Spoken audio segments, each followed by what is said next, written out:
শব্দ দূষণমুক্ত পরিবেশ গড়ার লক্ষ্যে চট্টগ্রাম বিশ্ববিদ্যালয়ে নো হর্ন জোন কর্মসূচি পালন করেছে পরিবেশবাদী সংগঠন আওয়ার গ্রিন ক্যাম্পাস। সকালে বিশ্ববিদ্যালয়ের 0 পয়েন্ট এলাকায় এ কর্মসূচি পালন করা হয়। এ সময় উপাচার্য কামাল উদ্দিন বলেন, শব্দ দূষণ নিয়ে মানুষ সচেতন নয়। গাড়ির হর্ন দেওয়া পুরোপুরি বন্ধ না করা গেলেও প্রয়োজন মাফিক হর্নের ব্যবহার হওয়া উচিত। পাশাপাশি এলাকাভেদে হর্নের মাত্রা নির্দিষ্ট করার কথাও বলেন তিনি। কর্মসূচিতে সহকারী প্রক্টর নুরুল হামিদ কানুন সহ সংগঠনের নেতাকর্মীরা উপস্থিত ছিলেন।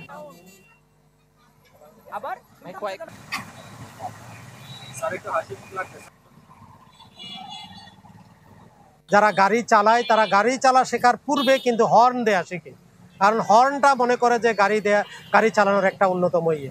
এটির মাধ্যমে পরিবেশ দূষণ হয়, একটা ক্যাওয়াস তৈরি হয় এবং বিশ্ববিদ্যালয়ে একটা হেফাজত ব্যবস্থা তৈরি হয়। আমরা পরিপূর্ণভাবে হয়তো হর্ন বন্ধ করে দিতে পারবো না, কারণ প্রয়োজনে হর্ন আমরা মনে করবো যে সেই স্লোগানটাও আমরা এখানে সামনে আনবো।